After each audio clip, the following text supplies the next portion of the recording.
Welcome to Tiffany Turned On. I'm your host, Tiffany Anton. I'm a psychotherapist specializing in sex and relationships, hoping to help you discover current topics in a fun, sometimes serious, and educational manner. I hope to help you get turned on to life as well as inside of your bedroom.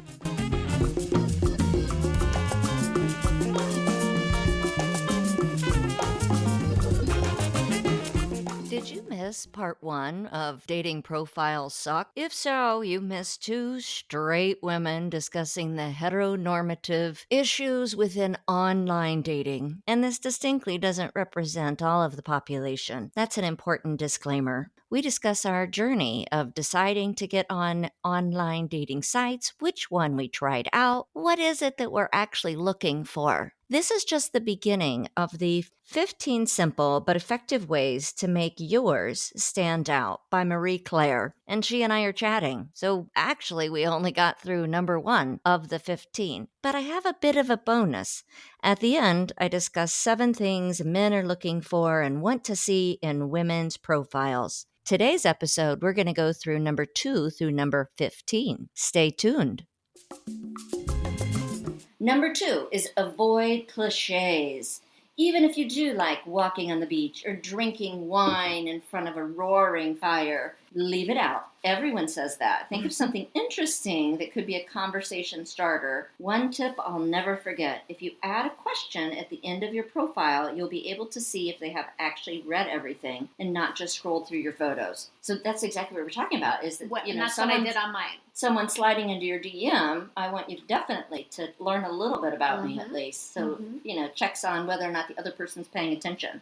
Number 3, look at other profiles. Again, I was hoping Mike came so we could scroll the available ladies and see how they are presenting themselves. I had an acquaintance of mine, and his comment was the women available in his dating pool had pictures with large fish and a lot of Jesus things. I mean, he's not a practicing Christian, so he's kind of like, you're a fisher. Oh, yeah, because he's vegan too. Yeah, so Red Flag Ryan showed me his lineup of his dates for that next week. I said, well, let me see them. So, did you see any fish or any... Oh, no, I've seen lots of boobs. What would Jesus do? No tits. Bikini shots. Oh, and okay. he told me, he said, well, you're the classiest one. I said, well, of course.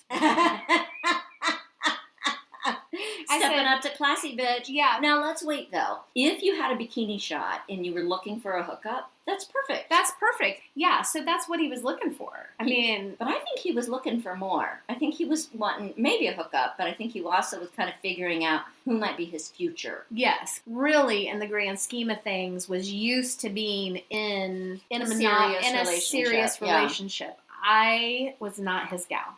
Number 4 is choose action shots. I don't think any of mine are action shots. No, but you have travel pics. I do. You a lot of... I have the cliche walk. No, I don't want to walk on the beach. I'll get a sunburn. SPF 50+. Yeah. Okay, so my, quote, action shot would then be my travel photo. I would say. I put it up there. Mm-hmm. I decided, as a single woman, to take a vacation on my own. I went on a 10-day cruise to Europe, and that was so empowering, and I felt safe. Yes. And I realized that I didn't need a partner to explore some of the things that I wanted to do. I think that's an action shot. I highly recommend all you ladies out there to vacation on your own. Actually, the adults out there, you don't have to be ladies. Right. Try that experience out because I loved it. Number 5, stay positive. So evidently some people on here make some shitty statements, or maybe some of their past trauma comes up. So we have to remind people to stay positive. Yeah. Yeah, what we're going to do after we list all these 15 things is we're going to go through some of these Bumble profiles and see how did they do with the dating profile tips, what did they go against, and what gave them bonus points. Number 6, be honest. Now, Marianne, you and I, we will screenshot things. We do. And text them to one another. Normally it's at 11 o'clock at night. Yeah, it can be at 11 o'clock at night, can be 9 a.m. Yes. And we never know what we're going to get. And the biggest thing that we send to one another is this dude is totally lying about his age. Oh, 100%. 95% of the time. And you did that last night, and it said that the guy was 57 years old. Clearly not. And I made a joke that he graduated with my mother. My secondary joke was he was born in 1957. Yes. So this dude either had the hardest life of life, and there is no way. Lots of premature aging. It was terrible. I would say he easily looked 67. Minimum. He had to have been at least 70 years old. You would say 70? Oh, there's no way he was 57 years old. When I saw photos of my mother's class reunion, she's only 71. I couldn't believe the aging of the other people she went to class with in comparison to her. So I don't feel like I have a good enough bar. When I think how you look when you're 70, not all people look like that. That 57 label, no, totally a lie. I mean, I don't know. When you get on Bumble, when you first sign up, one of the things you get to type in your own age, and they don't check your driver's license. And they don't check your driver's license. The only thing that they verify is you have to do like this picture so they know that you're not catfishing for your picture. I still think there was some catfish. I'm going to bring this up a little bit later. You think so? I still think so, but you're talking about they need to at least say my face right here that I'm doing this, not a screenshot of. It's almost like a live thing that you have to put your face up. Yeah, to you have to like hold your hand up. You have to like do whatever the shot is and match it, and then the computer like decides. And so you get to put in your own age, and clearly these men are. I mean, especially the older men. Yeah, well, they might be putting in 1972 but when they were born in 1957. I know, but I also think some of the younger men are putting in that they're older. You think? Well, I think some of these dudes that are 35 look 21. Because they just feel like babies to me. Gosh, I don't know. It's like too close to our kids' age. It is our kids' age. I don't know, but there's a real cute one that is like 38, and I just really cute. He's like checking out. Well, you know, we discussed that we actually are cougars.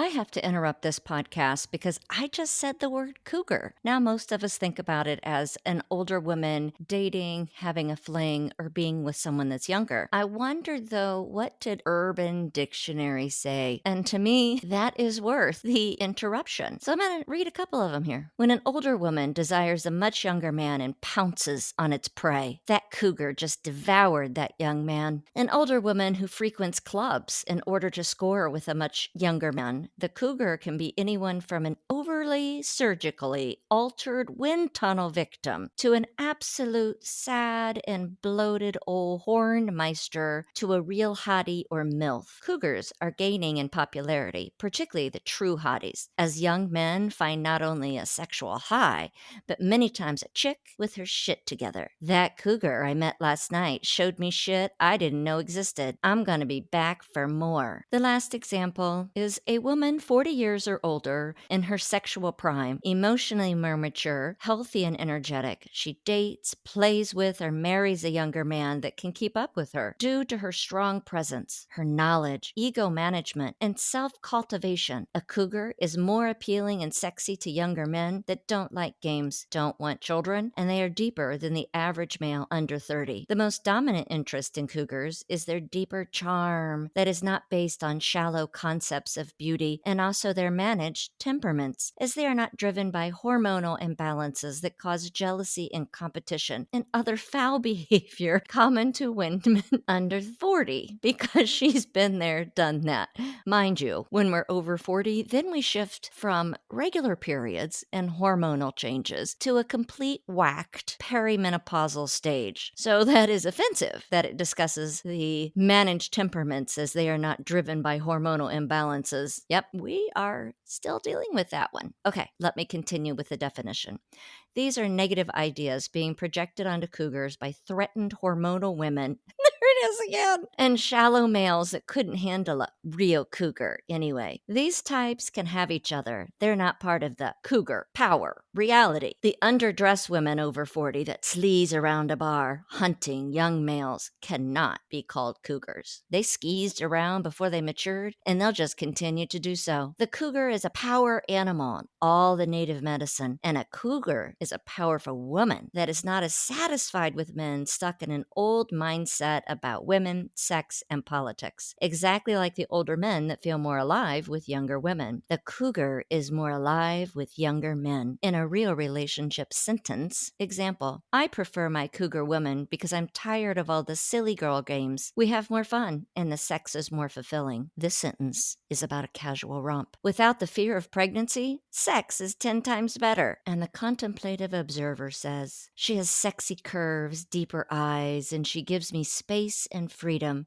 I like my freedom, so I think I'll get me some cougar.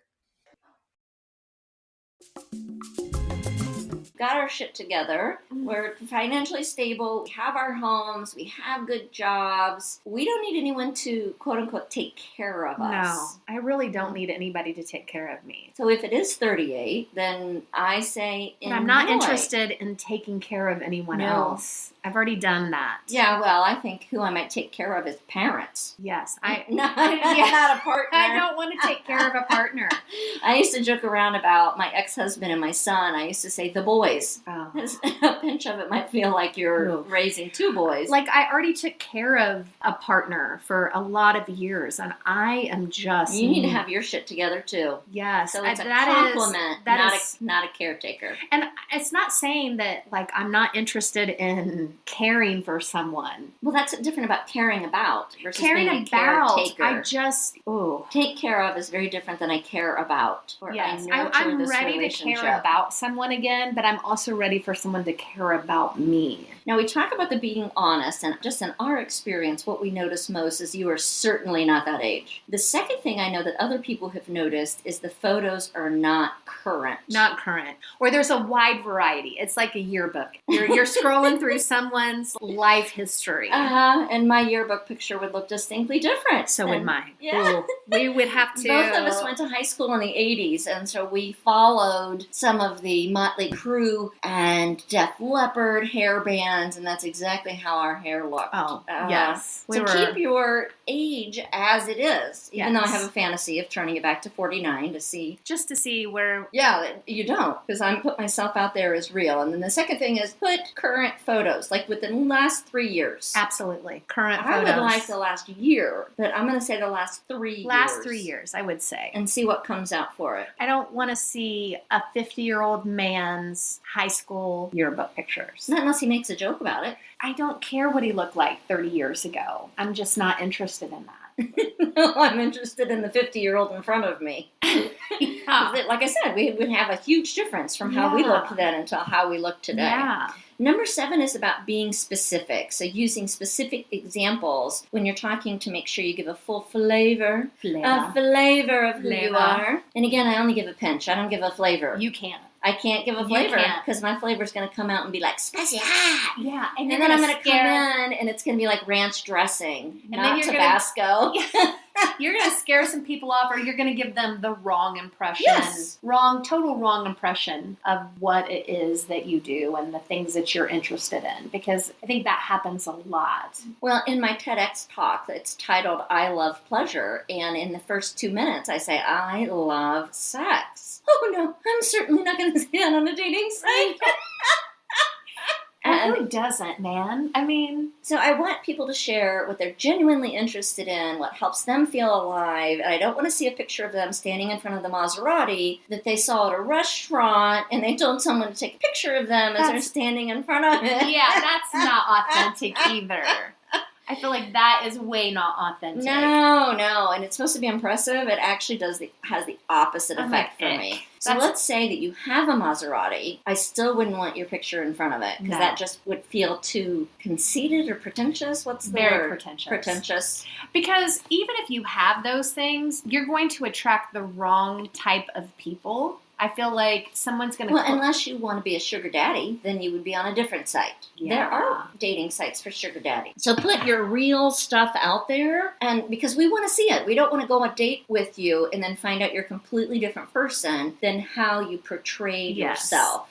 Number 8 is update your bio regularly. Now, when she and I were looking at Bumble, people still had their COVID profiles up. Yes. So we're looking at least 3 years ago. And maybe they just have them on snooze. If they have them we can't see them then. If they're on snooze. Right. Yeah, so why are they still matching with people if they've not Yeah, so update it. Update it. Keep it. I would suggest updating it every 6 months. I think that'd be great. Number 9, this is a really big one for me, and it is check your grammar. Absolutely. Period. Yes, yes, yes. As someone that identifies as sapiosexual, oh my God, I think, let's say you're not the best at spelling. No problem. Mm-hmm. You do a check over it. If you really suck at writing, you phone a friend. Did I put this in here grammatically? But it's like, put effort into it. So Facebook, when I was doing my Facebook one last night, you go through and you put in all of the things that you like, all of your interest, and then it says, write my profile for me. It has an AI feature. So it's the Chat GPT. Uh-huh. I don't know what I think about that. What did it say about you? So I can redo it, but it said something about putting together meditation, yoga, walking peacefully through life. Oh, that's cheesy. It was so cheesy. That's cliche. That's it was on here. Very Avoid cliches. Yes, it was totally, and I didn't keep it. I totally didn't keep it. But I just thought, oh my goodness, like how many people... Because that's just one part of you versus the multifaceted person that you are. You just happen to love yoga, but we're not going to go to a weekend retreat. No, that's not what I'm doing. It's not who I am 24 hours a day. It's what I need in my life. More yoga. More yoga. You do need more yoga. Number 10, say cheese. We want to see your smile. And in particular, I want to see your smile because I have a teeth fetish. She does. I believe that it comes from having braces twice, and having also oral hygiene is very important. So if I see a lot of swollen gums and I see a lot of plaque, I think, how is your hygiene? And if I see some, just kind of abnormal, kind of little bit of wonky teeth, that's no problem. But if it is like I'm in the dating pool in London, where they tend to have all wonky teeth, I would be pretty disappointed. When I was in London, I really expected to see more terrible teeth, but I was surprised. I didn't see as many bad teeth. You're checking out teeth. I did. You're checking out teeth.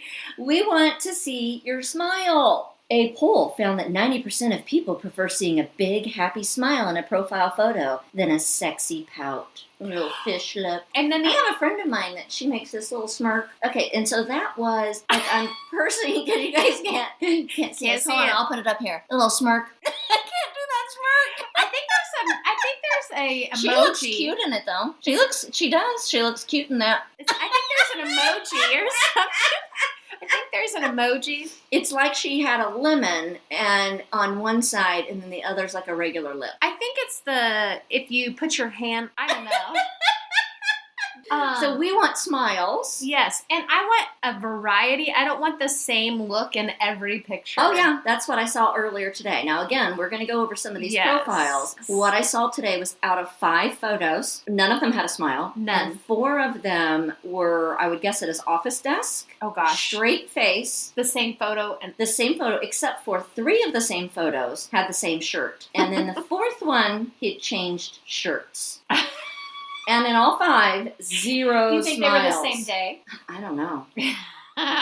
Maybe. But he did not take enough effort in putting it into his dating profile. So just from that, eliminates it for me because I'm looking at people putting in effort. Mm-hmm. Like, check your grammar. Right. Pay attention to the photos. Pay attention to how you're genuinely expressing yourself. As we mentioned before, number 11 on this list is choose the recent photos. Number 12 is show them the real you, not in front of a Maserati or not scuba diving if you've done it once and you will never do it again in your life. Unless underneath it says this was torture, never do it again. Then you have humor with it. Number 13, have fun. Have fun with it. Okay, well, this isn't always fun. This is not. It's funny, but it's not quite Let fun. me tell you, we have had a lot of fun. We've had a lot of giggles. Most people want to find someone who can make them laugh, so show people you have a sense of humor. If it can make someone laugh, it's a great icebreaker and could get your conversation to a great start. Now, some people say they're sarcastic, and so that's a type of humor, but some people are actually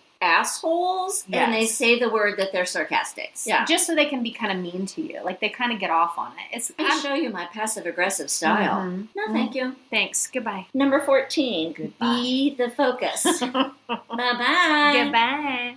Number 14 is be the focus. And this is what I see, and I've heard from men that they see, is big group photos. Well, we have to figure out who are you. It's like almost easier to do where's Waldo than who are you in this golf group. Don't make that your first photo with your name, like the very first one. I think group photos, if it's showing that you went to the Indianapolis 500 and you were having a great time. I have seen 3 pictures of you, and then you're in a group. Then I can pick you out. Then I know who you are. Yes, like, hey, this is my group of friends, and we have a great time, that kind of thing. As your very first photo with your name, your age, where you're from, I swipe on through those. I think it's kind of a waste of time. I saw another one earlier that was a beautiful picture of a sunset. That does not belong on the dating profile. That belongs on Instagram. Yeah. Show us your sunset on Instagram. That was the very first photo? No, it wasn't the first photo, but it was probably 2 or 3. I still think, like, I want to see you sitting in that sunset. Yeah. Or you can do a selfie that includes the sunset. Mm-hmm. I was enjoying this evening. This made me happy. Yeah, look at how pretty this is. Yes. And I happen to be in it. I happen to be in it. Check me out. That's what we're there to do. We're there to check you out. I totally agree with you on that. We're there to actually objectify the person and looking at how do you look physically. Mm-hmm. And, okay, you're available. What's in my available pool? So even though that's not the healthiest, is it just, kind of swiping through, no, I find you very unattractive. We do that too. It is number 15. It says think outside the box. And I think that is part of when you have an initial response of I don't find you attractive, it's saying check out that profile because this first impression might not be what it's like in real life. Right. On Bumble, we have parameters that we can choose. So one of them is age. One is height. You can go to the advanced filters if you paid some money and could click on their political party, religion. You can also pick the distance of how far you want your parameters to go, how far away people can be. Yes, now that's what I noticed when I looked at some of those that had liked me. Yeah, like, what the hell? You're in New York City. What the hell? You're in Florida. I had somebody from California. I think that's so odd. Why? Yeah, because that's part of my be specific. I'm not looking for a long-distance relationship. Are they looking to move to the Midwest? They think they're going to find a wholesome person here? Like... You go for a wholesome person versus if you're wanting a successful long-term relationship. Maybe. Do you do that long distance? No, I really like the whole together living apart. So it's TLA, together living apart. Is that what the acronym is? It is. That's what the acronym is. What we're going to do is we're going to pull up Bumble profiles and we're going to let you know what we're seeing that is out there. And again, how they're doing in comparison to this list. As I just mentioned, I wish Mike was joining us. I need a perspective from a straight man who's been on dating sites. Checking out this guy, Adam Lodoce, from sexyconfidence.com. And he gives us some additional insight from the male perspective about what they're looking for in a woman. According to him, number 1, men are looking for healthy women. I think most of us are looking for someone who's relatively healthy. He's taken it to the next level. He's saying, believe it or not, women with the word CrossFit in their profiles are 39% more likely to get messaged than the average girl. Yeah, you're not going to see CrossFit on mine. He notes that it either shows that you have a great work ethic and take care of yourself, or it's that you're also well-to-do and have enough money to pay approximately $300 a month. He recommends if you indeed exercise, then put that on your profile. Number 2, men are looking for women who are attractive, but not too attractive. I've mentioned, I believe, in part 1, but it will definitely be coming up, is that sometimes when there's photos of men that are pretty damn hot, yet limited information, the first thing I think is it's a fake account. I did the pretentious thing just a couple of days ago when I saw a very attractive 50-year-old man who, again, just had photos without information. I told myself, likely fake, but I clicked anyway. He responded very quickly to my shout out when I asked what he did for a living. It was this really detailed something about imported goods and gold trading. Then after a couple of sentences, interchanges, I thought, you're so fake. So I wrote that. I believe you're fake. And then I was deleted. So checkmark, I was correct. According to data, you are 53% more likely to get messaged from men if you are in the kind of higher above average range. I think beauty is always in the eye of the beholder, yet we do look at societal standards of what is beautiful.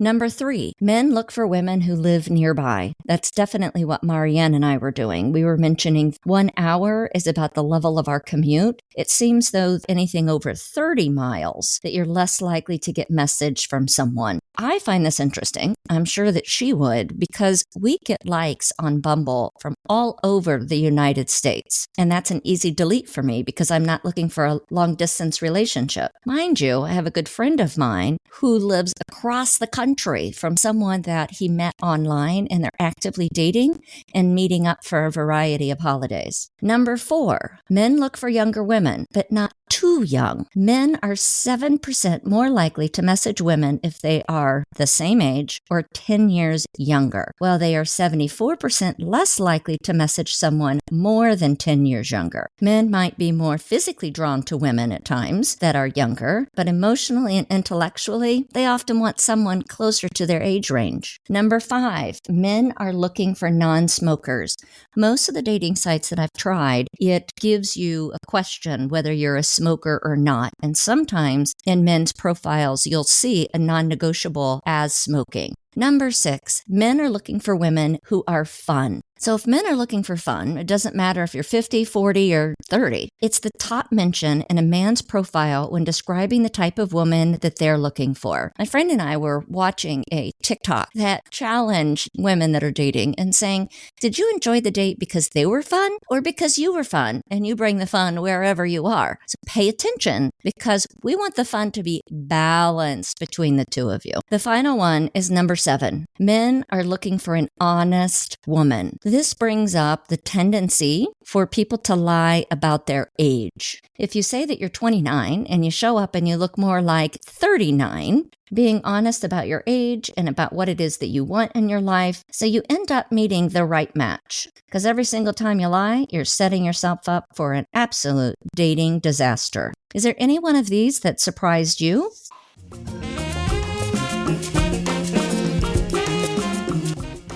The music for Tiffany Turned On is provided by Kumasi Afrobeat. They are New Orleans' full Afrobeat band. They play to make you move. KUMASIAFROBEAT.com to listen more. If you enjoyed today's episode, go ahead, like, follow, share with your friends, and leave a review. Any of the recommended books or items that you hear about on my podcast, you can find them on my website. I have a special tag for sexual resources and wellness. This includes my TEDx talk titled I Love Pleasure. I consider it free therapy. It's all at neworleanssextherapy.com. I hope you're here to get turned on to life and in your bedroom.